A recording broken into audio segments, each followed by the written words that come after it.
오늘을 읽는 책, 문학평론가인 국민대학교 국문학과 정선태 교수와 함께합니다. 국민대학교 한국어문학부 국어국문전공 정선태 교수님 함께하겠습니다. 교수님. 네, 안녕하세요. 네, 오늘도 베트남 소설 소개해 주시죠? 네, 오늘까지 베트남 소설 소개해 드리고요. 네. 내일 모레는 아무래도 3일절 얘기 좀 해야 할 것 같네요. 아무래도 그렇습니다, 교수님. 네. 베트남 소설. 베트남전과 유관한 그런 작품도 네. 많이 있을 것 같은데 말이죠. 네, 아주 많습니다. 예. 일단 베트남 내부에서도 전쟁 관련 소설들이 많아요. 예. 어제 잠깐 말씀드렸습니다만은 개혁 개방 이후, 그러니까 1986년 이후에는 다양한 성격의 작품들이 많이 나오고요. 그 이전에는 전쟁의 그 참상과 전쟁 영웅들 중심으로 한 이른바 사회주의 문학에 충실한 작품들이 많았다고 해요. 예. 베트남에서 나오는 작품들이 있고, 그리고 한국에서도 베트남 전쟁을 다룬 소설들이 꽤 있습니다. 예를 들면은 황석영의 무기의 그늘이나 예. 이 박영한의 머나먼 송바강, 그 드라마로도 만들어졌었어요. 네, 그리고 안정효의 하얀 전쟁. 예. 네, 그런 베트남 관련 소설도 꽤 있고요. 우리가 예. 아무래도 참전했기 때문에 그랬겠죠. 뭐 노래도 있잖아요. 월남에서 돌아온 예. 장사 이런 것도 있고요. 또 그리고 전 세계적으로도 베트남 전쟁에 관한 영화나 소설들이 꽤 많습니다. 오래전에 이 시간에 소개해드린 미국의 현대를 대표하는 작가 필립 로스의 미국의 목가도 결정적인 테마 중에 하나가 베트남 전쟁이었죠. 또 미국 헐리우드에서 만들어진 영화들도 아주 많습니다. 네. 디어 헌터부터 굿모닝 베트남까지 적절한 작품들이 있죠. 그만큼 베트남 전쟁은 세계 현대사에서 상당히 중요한 의미를 갖는다고 볼 수 있겠죠. 그리고 문학이나 영화뿐만이 아니고 음악에서도 또 베트남 전쟁의 중요한 그 모티프로 사용됩니다. 예를 들면 존 레논의 이매진 같은 노래들이요. 예. 그리고 존 바에즈의 음악들, 밥 딜런의 음악들, 이게 다 반전 평화를 노래한 것들 아닙니까? 그것들이 실은 다 네. 베트남전으로 해서 네. 생겨난 그 반전 무드 아니겠습니까? 네, 맞아요. 그리고 자상서 쪽에서도 뭐 대단한 그 충격을 가하죠. 발명도 실질적으로는 베트남 전쟁과 관련이 있고요. 예. 왜 인류의 그 이성이 이렇게 점점 더 왜곡된 형태로 드러나는가를 베트남 전쟁을 통해서 예. 봤던 것으로 봐야 할 것 같습니다. 예. 네, 이처럼 베트남 전쟁이 이 세계 현대사의 다양한 방면에서 끼친 영향은 다대합니다. 그런 점에서 다시 베트남 전쟁은 무엇인가 물어야 될 것 같고요. 그리고 미국이 왜 베트남을 침략했던가 이런 문제들도 고민해 봐야겠다고 생각합니다. 예. 베트남의 현대사를 공부하다 보면은 한국 역사하고 크게 다르지가 않습니다. 베트남이 프랑스에서 독립하자마자 또 프랑스하고 전쟁을 벌이죠. 근데 또 남베트남에 이 친불 정권이 들어서요. 이 응오디엔디엠이라고 들어보셨을 겁니다. 옛날에는 고딘디엠이라고 얘기했었는데 이 친불 괴뢰 정권이 들어서서 호치민을 중심으로 한 독립 자주 정권을 수립하는 이 세력들과 싸움을 벌이죠. 그 예. 싸움들이 그렇게 오랫동안 베트남 인민들과 베트남 대지를 고통스럽게 했던 것 같습니다. 역시 이 소설에서도 얘기가 됩니다만은 베트남 전쟁을 공부하다 보면은 또 베트남 현대사를 공부하다 보면은 우리 역사하고 고스란히 겹칩니다. 그 가는 길이 다르긴 했지만은 네. 해서 이번에 그 북미 정상회담이 열리는 하노이가 지금까지의 그 적대 역사를 싣고 새로운 평화의 국면으로 접어드는 의미 있는 기로가 될지 아니면 또 다른 그 강대국에 의해서 약속이 파기되고 또 다른 적대 관계 형성되는 과정이 될지 잘 지켜봐야 할 것 같습니다. 예. 저는 전자였으면 좋겠는데. 네. 네. 해서 오늘은 베트남을 대표하는 작가, 전쟁의 슬픔을 쓴 바오닌과 더불어서 베트남 문학을 대표하는 작가 반 레의 그대 아직 살아있다면을 골랐습니다. 이게 참, 베트남 이름이 참 어려운데, 반레는 네. 아주 쉽네요. 왜 쉽죠? 아니, 반레니까 무슨 다른 이름 뭐 멍이 들어가고 뭐 꼬악이 들어가고. 예, 예. 네. 너무 어렵습니다. 예. 네, 우리는 낯설어서 그래요. 예. 다른 나라 사람들이 보기에는 한국 이름이 아주 어렵다 그럽니다. 예. 예, 우리는 한국어가 뭐 배우기 쉽고 뭐 쓰기 쉽고 이렇게 얘기하잖아요. 예. 근데 외국인들에게 물어보면 한국어가 배우기 제일 어렵다고 해요. 그래요. 네. 그런 한국어를 잘하고 있으니 우리 국민들은 기본적으로 이 언어적 감각이 탁월하다 할 수 있죠. 그렇지 않습니까, 진짜. 네, 그렇게 해석할 수도 있겠네요. 또 사실은 글자를 잘 못 써도 이 말장난을 할 수 있을 정도인 우리 그 어머니들, 할머니들, 이분들도 경제에 오른 분들입니다, 사실은. 그래요, 예. 맞아요. 예. 우리에게는 한국과 한글, 그러니까 훈민정음이 정말 축복의 선물이죠. 네. 네, 바늘레 말씀하셨는데 바늘레는 그 작가의 닉네임, 필명입니다. 본명은 레지투이인데 왜 바늘레라는 필명을 쓰는지 아무래도 궁금할 겁니다. 예, 예. 이 바늘레가 1966년 전쟁에 참가했을 때 나이가 17이었습니다. 그때 300명의 이 동지들, 그 부대원들과 함께 싸웠어요. 물론 전쟁을 배경으로 소설이니까 전쟁의 고통들이 아주 뚜렷하게 드러나 있죠. 그런데 300명 중에서 5명만 살아 돌아오고 295명이 다 몰살당합니다. 해서 이 레지투이라는 이름의 이 작가, 나중에는 발레라는 필명을 쓴 이 작가는 자신은 살아있어도 살아있는 게 아니다. 295명의 이 영혼을 끝없이 내가 호출하겠다. 불러내겠다고 해서 발레라는 이름을 쓴다고 해요. 그리고 이 소설에도 등장합니다만 호아라는 친구가 있는데 이 호아라는 친구의 이름이 반레였다고 합니다. 그러니까 죽은 그 동료들, 전우들을 반레라는 이름을 통해서 끊임없이 현실로 불러내고자 하는 의도에서 이 필명을 썼다고 보면 맞을 듯합니다. 예. 이 소설의 특징이 여러 가지가 있는데 하나는 이 황천과 현실을 오가면서 서술되고 있다는 점입니다. 황천과 현실을 오간다. 예. 네, 그러니까 정확히 황천이 아니고 황천을 앞둔, 그러니까 염라대왕의 세계를 앞둔 그 경계가 강물이 흐릅니다. 그 강물에 나룻꾼과 대화하고 그 강가에서 끊임없이 서성대는 내가 있고요. 그리고 황천의 강가에서 기억하는 현실이 있습니다. 예. 대단히 그 환상적인 기법이기도 하죠.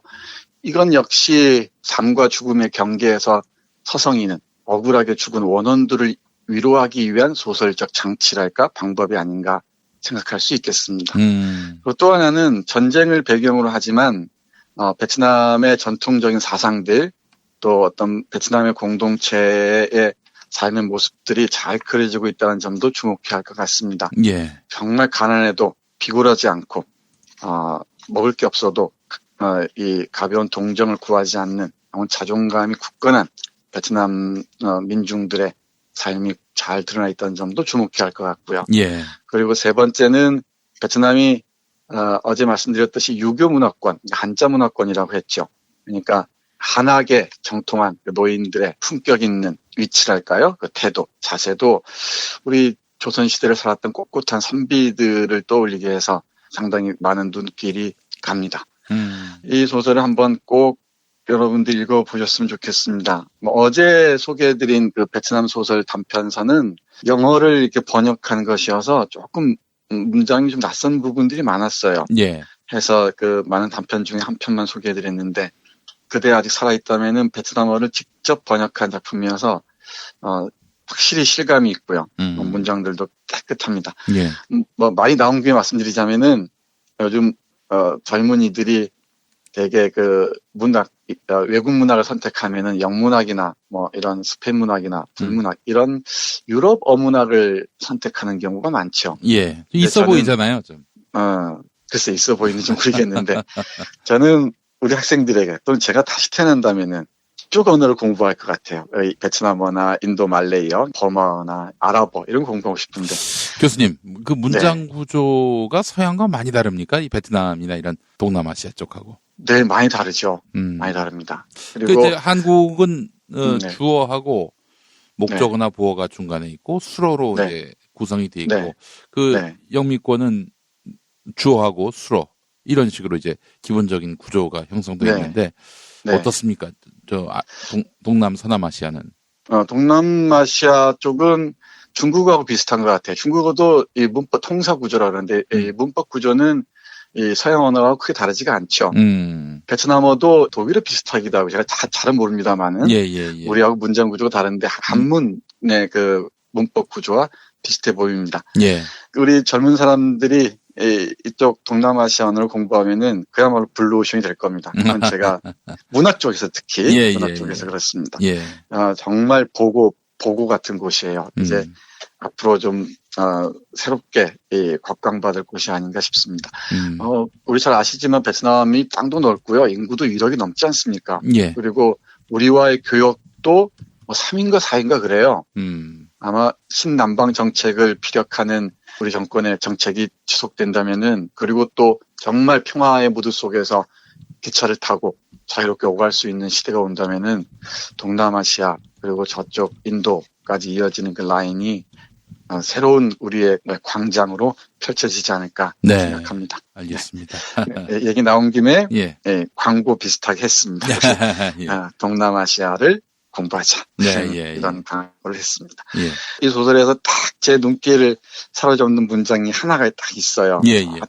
끝날 부분에 나오는데 그 황천의 강가에서 만난 꾸에지라는 여성과 빈이라는 나가 나누는 대화의 한 구절인데 전쟁이 계속 벌어지잖아요. 제국 곳에서 서로를 증오하고 인류를 증오하고 민족을 증오하고 종교를 증오하는 전쟁들이 벌어지잖아요.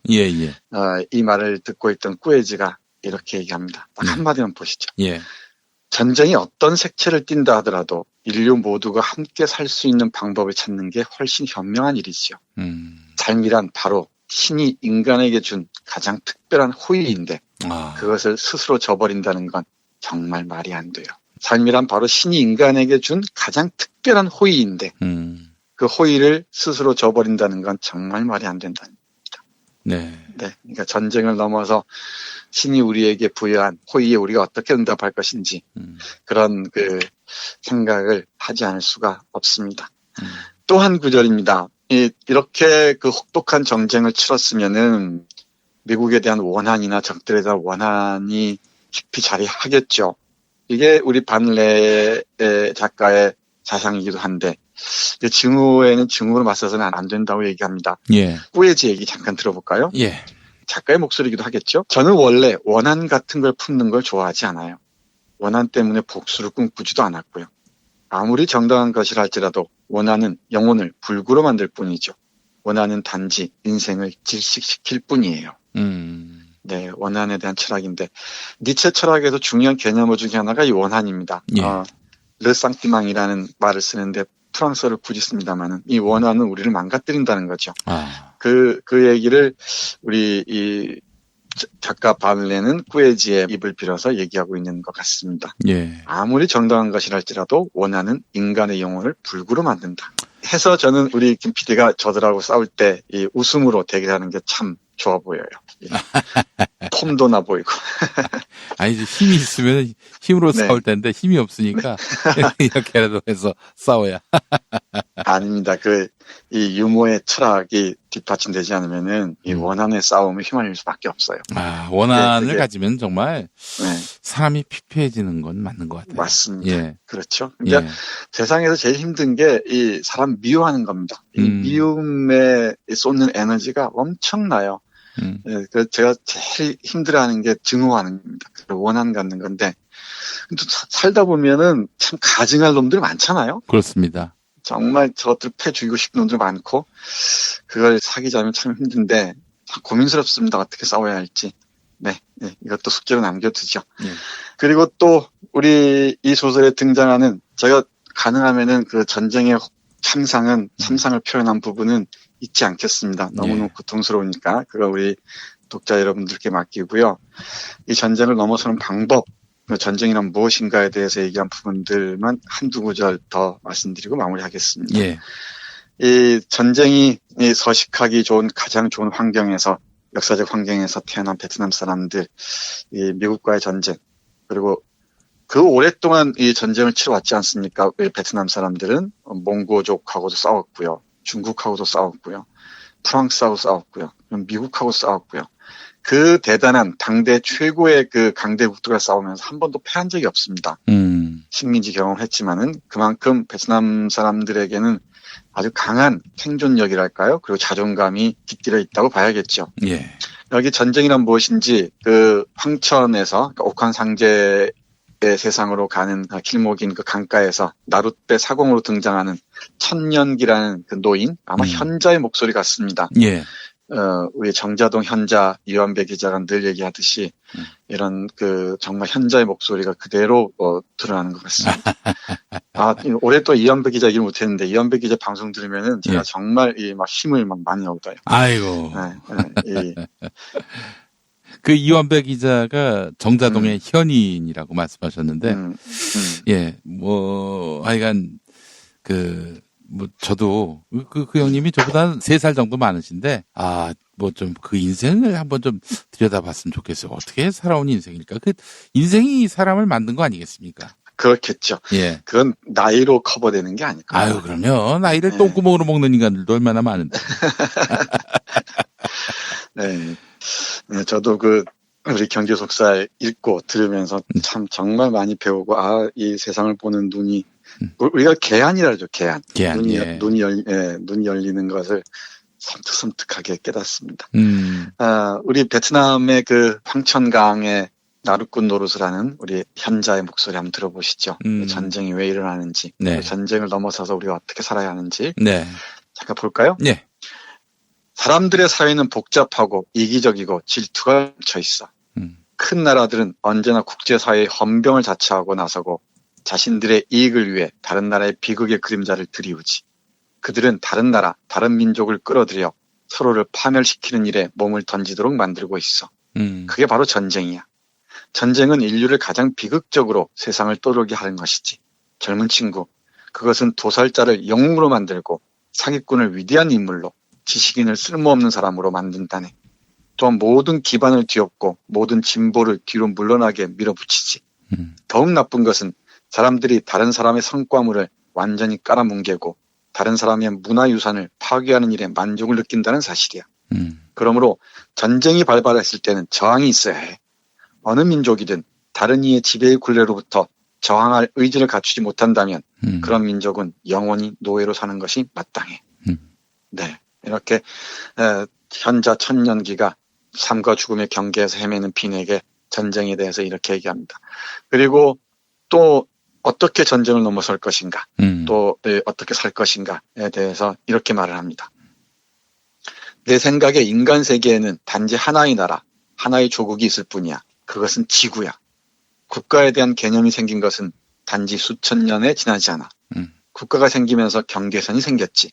그 무형의 국경은 각 민족을 가두는 커다란 감옥이 되었어.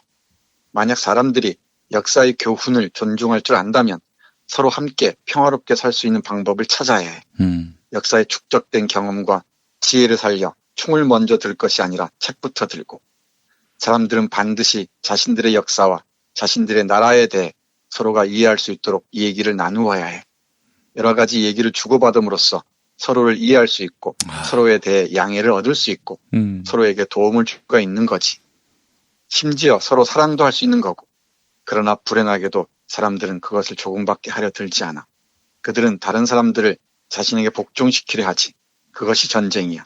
전쟁은 이미 사람들이 같은 의식을 가질 수 없게 만들어 서로 싸우게 하지. 사람을 두 패거리로 나누어 적이라거나 우리라고 부르지. 그러나 내가 진실로 말하건대 뭐가 적이고 뭐가 우리라는 거야. 단지 사람일 뿐이야. 인류가 지나간 시대에 어떠한 중요한 가치를 깨달았을지라도 이미 손을 쓰기엔 늦을 때가 많아. 그래서 나는 언제나 전쟁을 좋아하지 않아. 그리고 나는 다른 나라에 자신의 운명을 파는 것을 용납하지 않는 그런 민족의 편에 서 있네. 네, 이 작가의 사상이 응축되어 있는 지점이 아닌가 싶습니다. 우리는 인간일 뿐이다. 피플이다.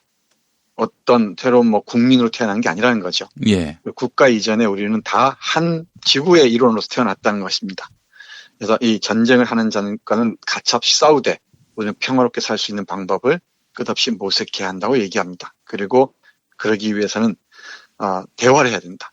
좀 지루하더라도 끝없이 대화를 하고 그러다 보면 서로를 이해할 수 있고 서로를 사랑할 수 있고 서로를 얼마든지 도울 수도 있다는 것이죠. 지금 하노이에서 열리고 있는 이 북미 정상회담이 이 반대의 목소리를 실천하는 모습으로 이어지기를 간절히 바랍니다. 예.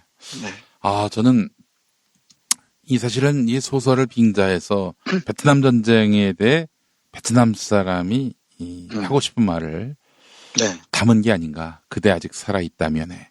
그런 생각이 맞습니다. 들었어요. 네. 이런 부분도 있더라고요. 전쟁은 자해가 없지. 전쟁은 무엇이든 닥치는 대로 먹어치우는 괴물과 같은 것이니까. 네. 그것은 네, 아주 세상 유명한 구절입니다. 인류 전부를 개걸스럽게 먹어치우지. 네. 근데 사실은 전 참 놀라운 게 말이죠. 박항서 네. 감독에 대해서 이렇게 열광하는 베트남 국민들을 보면서 많이 놀랐어요. 어찌 보면은 정말 용서 못할 나라일 텐데 대한민국이. 네. 이들은 그런 과거를 망각을 한 것일까. 뭐 우리로서야 사실 좀 다행스러운 일일 수 있겠지만은 이런 전쟁 범죄에 대해서 쉽게 용서가 안 될 텐데 하는 마음이 들었는데 오늘 그대 아직 살아있다면을 접하면서 철학 그 위에 있는 철학 그 이상의 철학을 품고 있는 베트남 시민들의 이런 놀라운 이런 평화에 대한 인식들 이 인식이 있었기에 가능한 일이겠구나 하는 그런 생각을 가지면서 부채감을 더 크게 갖게 됩니다. 네, 맞습니다. 베트남 사람들이 잊지는 않았을 겁니다. 우리 네. 오래전에 증오의 비 말씀드리고 했잖아요. 예.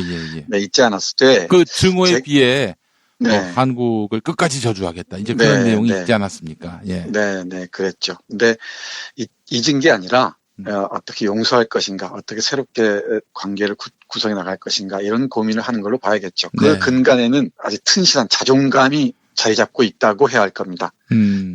자신들이 당당하게 우리는 싸워서 이긴 이 사람들이다. 그리고 불의와 얼마든지 대결할 수 있는 자신감이 있다라는 그게 없이는 이렇게 쉽게 용서하지 않을 겁니다. 약자의 용서는 위장된 비겁이죠. 정말 자신 있는 자, 당당한 자들이 용서할 수가 있죠. 그리고 용서를 구걸하지도 않고요. 이 소설 역시 비극적이긴 합니다. 낀깐이라는 사랑하는 사람도 다 잃어버리고 전쟁으로, 그리고 앞에 말씀드렸듯이 295명의 부대원들을 다 잃어버리고 자기 혼자 살아남아서 얼마나 힘들겠습니까?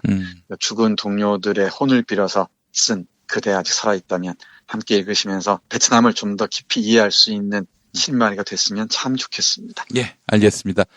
베트남 작품 소개해 주신 정선태 교수님 오늘 말씀 잘 들었습니다. 네, 고맙습니다.